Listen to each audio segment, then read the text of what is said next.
Healing and escape from Tarkov can feel overwhelming when you're new.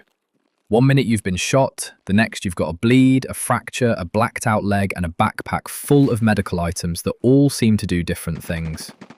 The good news is that it's much simpler than it first appears. By the end of this guide, you'll know what the common medical items do, what to carry into a raid, and when to use them. Your character has 7 body parts: the head, thorax, stomach, 2 arms and 2 legs. Each has its own health pool and reacts differently when damaged. Damaged arms affect your weapon handling. Damaged legs affect your movement. A destroyed stomach drains your energy and hydration much faster. When a body part reaches 0 health, it becomes blacked out. Further damage to that part is spread across the rest of your body, which is why blacked limbs can become dangerous very quickly. Your head and thorax are different. If either reaches 0 from direct damage, you will normally die. They can sometimes reach 0 through bleeding while you remain alive, but neither can be repaired with surgery. Any further damage to a blacked head or thorax can end the raid. That is why your total health number does not always tell the full story. You may still have plenty of health overall, but be one small hit away from death because your thorax is nearly empty. When you use a multifunction medkit from your quick bar, Tarkov chooses what to treat automatically. Bleeding comes first, followed by your head and thorax, then the remaining damaged body parts. Most of the time, tapping the hotkey is all you need, but sometimes you will want to choose a specific body part. For example, put your car first aid kit on number 9.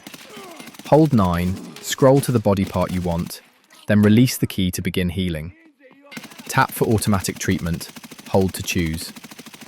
At the beginning of your account, you will probably use the yellow AI2, normally called the cheese. It is cheap, takes 1 slot, and restores normal health. It cannot stop either type of bleed, so treat it as spare healing rather than your only medical item. The car first aid kit carries more healing and can stop a light bleed. It cannot stop a heavy bleed, so pair it with a separate heavy bleed treatment.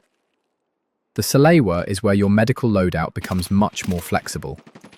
It carries 400 healing points, restores up to 85 health in one use, and can treat both light and heavy bleeding. It takes 2 inventory slots, and treating bleeds uses some of its healing capacity. A light bleed costs 45 points. A heavy bleed costs 175. Stopping a heavy bleed alone can burn through almost half of a fresh Salewa. The IFAK and AFAK provide similar flexibility while taking only 1 slot. The IFAK carries 300 healing points. The AFAK carries 400. Both can treat light and heavy bleeding. Stopping a heavy bleed costs 210 points from an IFAK, leaving only 90 for normal healing. The AFAK loses 170. A medkit that can stop a bleed is not always the best item to use for it. Then there is the Grizzly. It carries 1,800 healing points and can treat normal damage, light bleeds, heavy bleeds, and fractures. You may also see radiation treatment mentioned in its description, but there is currently no active radiation mechanic in normal gameplay, so you can ignore that. The Grizzly is excellent for long raids, where you expect to take repeated damage, but it takes 4 inventory slots. If your rig has room for it, one Grizzly can replace several separate medical items. Otherwise, a Salewa, IFAK or AFAK will usually be easier to carry. Alongside your main medkit, you need a way to stop bleeding. A light bleed causes steady health loss until it is treated. You can stop one with a basic bandage, an army bandage, or a compatible medkit. The basic bandage is single use. The army bandage has 2 uses.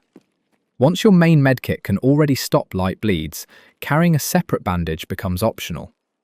It still preserves your medkit's capacity, but you need to decide whether that is worth the extra slot. Heavy bleeding is much more dangerous and needs quick treatment. Early on, your main option is the S-March. It is cheap and available immediately, but takes 5 seconds to apply. The cat tourniquet is another single-use option and takes 3 seconds. Once you gain access to the Caloc B, it becomes one of the strongest dedicated heavy bleed treatments. It has 3 uses and works quickly. There is also a useful way to put both bleed treatments on the same button. Bind one quick slot to activate on press and a second quick slot to activate on release, using the same key for both. Put your heavy bleed treatment on the press slot and your bandage on the release slot. When you tap the key, Tarkov checks the heavy bleed treatment first. If you have a heavy bleed, it uses the tourniquet or hemostat. If you do not, releasing the key uses the bandage for a light bleed instead.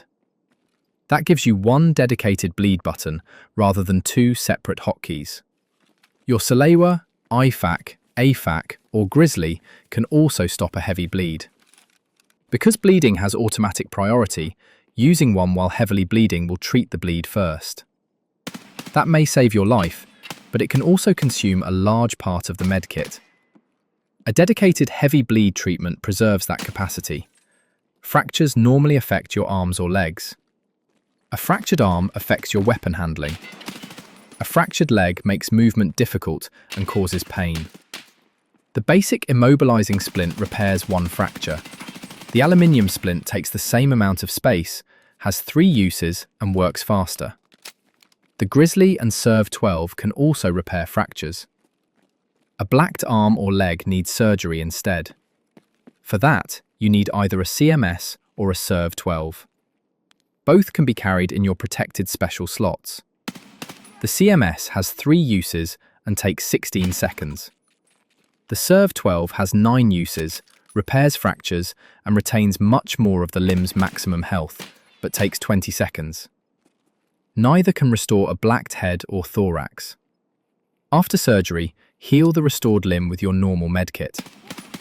Painkillers temporarily allow you to function despite an injury. They are most useful when a damaged, fractured, or blacked leg prevents you from moving properly.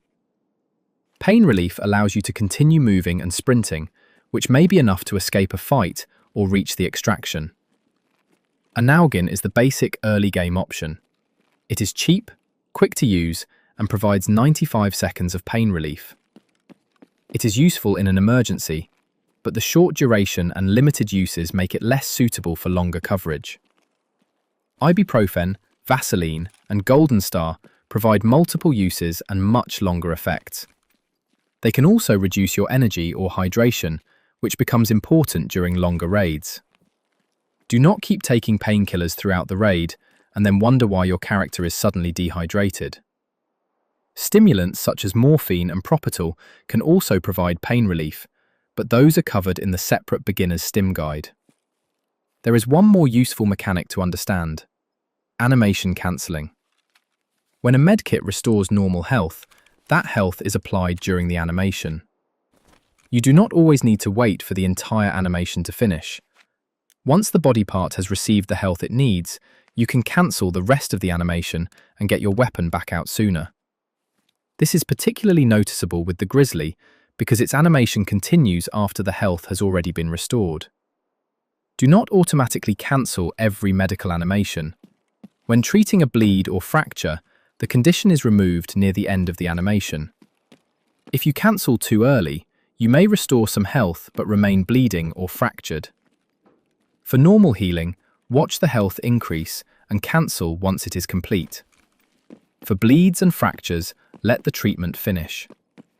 A straightforward early game loadout could be a car first aid kit or Salewa, an ESMarch or CAT, a basic splint, a Nalgin, and a CMS in a special slot.